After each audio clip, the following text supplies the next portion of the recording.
There is a building sitting in your kingdom right now that a huge portion of players are either completely ignoring or actively misusing. And the frustrating part is that the game barely takes 30 seconds to explain what it actually does. The drill camp looks straightforward on the surface. Most players glance at it, think they understand it, and walk away leaving real value on the table without realizing it.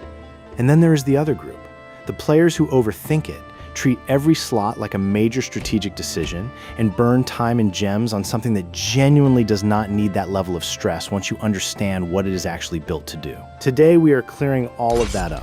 How the drill camp works mechanically, how to use it correctly from day one, the one mistake that silently wastes your hero experience, how the role of this building shifts as your kingdom ages, and the specific decisions that actually matter versus the ones that are not worth your mental energy. My name is Titan. Welcome back to Titan Strategy, and let us get into it. Before we touch anything inside the building itself, I want to give you the context that makes every decision inside it obvious. Because if you understand why the drill camp exists, you will never be confused about how to use it.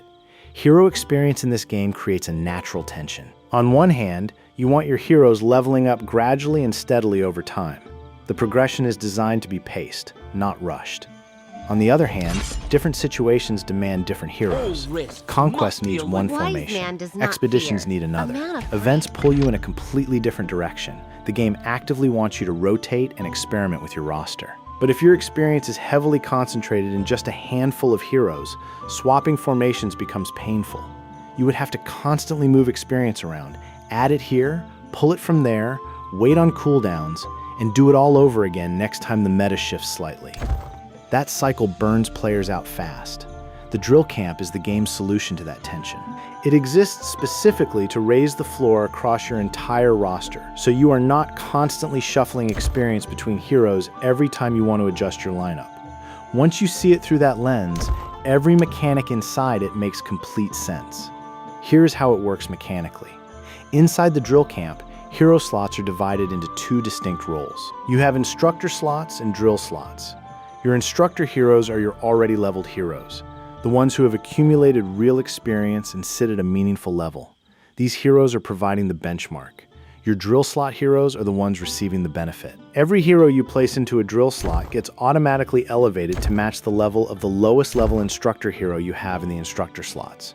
Read that carefully because the detail matters. It is not the highest instructor. It is the lowest. Whatever your weakest instructor hero is sitting at level-wise, that becomes the floor for every single hero in your drill slots simultaneously, automatically. No experience spent on those heroes individually. The immediate implications of this are significant. First, you only need to actively spend hero experience on your instructor heroes, a maximum of 5, instead of spreading that experience thin across your entire roster. Second, and this is critical, you should never be manually spending experience on any hero that already has a drill slot available for them. There is no upside to it. In fact, the game enforces this. It will not let you spend experience on a hero who is currently sitting in a drill slot, which is a guardrail that protects players from making that mistake accidentally. Now here is the mistake I see constantly.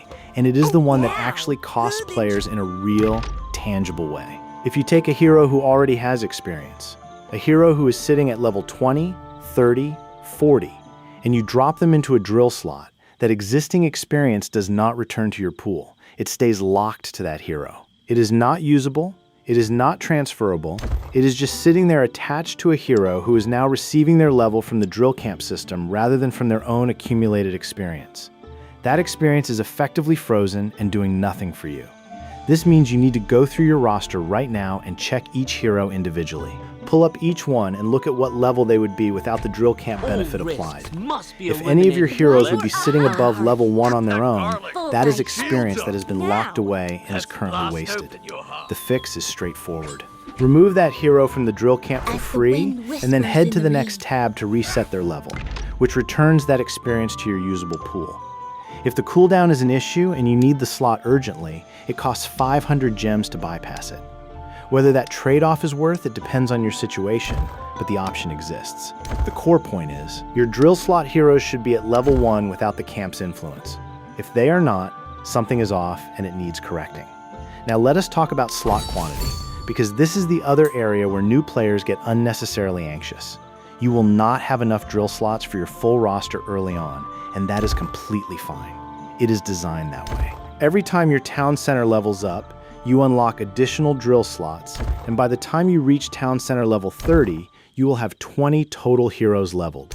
5 through actual experience investment on your instructors, and 15 through drill slots, all for the experience cost of developing 5 heroes. That is the ceiling the system is built around, and it is a genuinely excellent return on your experience investment once you get there. In the early stages, not every hero needs to be in a drill slot to function. If a hero does not need elevated level stats for what you are asking them to do right now, they can wait. More slots are coming, and the priority order of who goes in first should reflect who you are actively using in Conquest, Expedition, and Events right now. Let me also address the instructor selection question, because this is where some players convince themselves there is more strategy than there actually is. Yes, you can selectively level one of your instructor heroes faster than the others by concentrating experience there. And yes, that hero will climb ahead of your drill slot heroes in the process. In theory, you could use this in the very early weeks to get a specific hero to a higher level faster for a conquest or arena edge. In practice, the actual impact of hero level on most of what matters in this game is fairly narrow. Hero level increases your conquest stats, increases escort size, which determines the number of troops that follow your hero in conquest and arena, and increases your troop capacity for expedition marches. These are real benefits, but they are not the primary drivers of expedition performance, which is where the vast majority of your account's long-term value is generated. Expedition power, the attack and defense your heroes bring to your troops, comes from star level, not hero level. The health and lethality stats your heroes contribute come from hero gear, not hero level. So outside of conquest-specific benefits and some early troop capacity, hero level is not the lever that moves your account forward in the most meaningful ways. Do not let instructor selection become a complicated decision. Keep it simple. Keep your lowest instructor as high as you comfortably can, and let the drill camp do its job. Now here is something players do not think about early enough: how the drill camp's role shifts as your kingdom matures. In your early and mid-game, hero experience flows in faster than you can spend it across your 5 instructor heroes. The system feels abundant and easy to manage. But once your town center pushes into the high 20s, that dynamic starts to flip. Hero experience becomes a mild bottleneck. Your instructors are climbing, but the incoming experience starts to feel tighter relative to where you want your levels to go. When this happens, the natural instinct is to go out and purchase hero experience from every store that stocks it. Nomadic Merchant, Arena Shop, VIP Store, and so on. I would push back on that.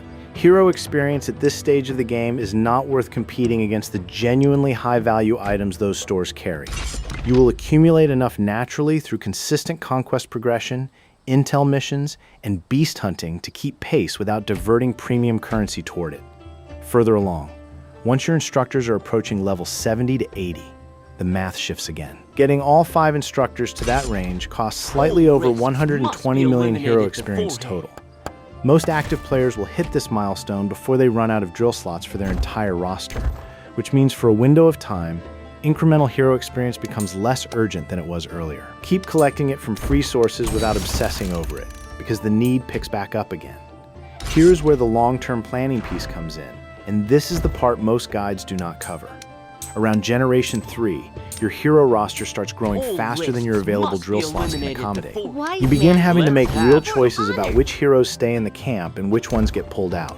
If you can proactively remove blue rarity heroes from drill slots before this crunch hits, you can extend your breathing room into Generation 4 or even 5. But eventually, you will need to start leveling certain heroes individually again outside the camp. When that moment arrives, the decision of who to pull from the drill camp matters. Heroes like Diana are a reasonable candidate to pull at this stage because by the time your kingdom is deep into late-game territory, you have likely already outpowered most of the PvE content she was built for. Pulling her out of the camp and letting her sit without the level boost costs you very little practically. Conversely, heroes whose expedition contribution scales with troop capacity, like those you join to bear hunt rallies where total troop count directly impacts your score, are worth keeping leveled through the camp for longer. Every extra troop you can send in a rally join is contributing to a real, measurable outcome. Prioritize accordingly. The broader principle here is simple. Keep accumulating hero experience consistently, even when your instructors are already capped. That reserve gives you flexibility in exactly the scenarios described above and postpones the difficult trade-offs that come with a growing roster. The players who save that experience buffer are the ones who never feel squeezed when the roster expansion hits. Let me give you the complete drill camp framework in one clean summary. Understand the purpose first. The drill camp exists to raise your entire roster floor without requiring you to split experience across every hero individually. That single insight makes every decision inside it straightforward. Only spend hero experience on your 5 instructor heroes. Never manually level heroes who have a drill slot available. It is unnecessary, and the game prevents it anyway. Check every hero currently in your drill slots and confirm they are at level 1 without the camp's influence. If any of them are not, remove them, reset their level, and reclaim that experience. This is the most common and most costly mistake this building produces. Do not agonize over instructor selection. The benefits of hero level are real but narrow. Keep your lowest instructor as high as possible and let the system run. Do not purchase hero experience from premium stores when it competes with higher value items. You will generate enough naturally through consistent gameplay. Start thinking about roster prioritization once you approach Generation 3. Proactively pulling lower priority heroes from drill slots before the crunch buys you meaningful time before individual leveling becomes necessary again. And finally, keep accumulating hero experience from free sources even after your instructors cap out. That buffer is insurance for later generations and a resource you will be glad you did not ignore. That is everything you need to know about the drill camp. How it works, how to use it correctly, where players go wrong, and how its role evolves across the full life of your kingdom. If this cleared up any confusion you had around this building, drop a like on the video. It genuinely helps the channel and helps this content reach the players who need it most. If you are new here and you want this kind of clear, practical breakdown for every feature and event in King's Throne, subscribe and hit the bell. We cover everything on this channel with the same level of depth, from beginner systems like this one all the way up to advanced competitive strategy. Drop a comment below with any questions you still have about the drill camp or anything else you want covered in a future video. I read every single one. This is Titan Strategy. See you in the next one.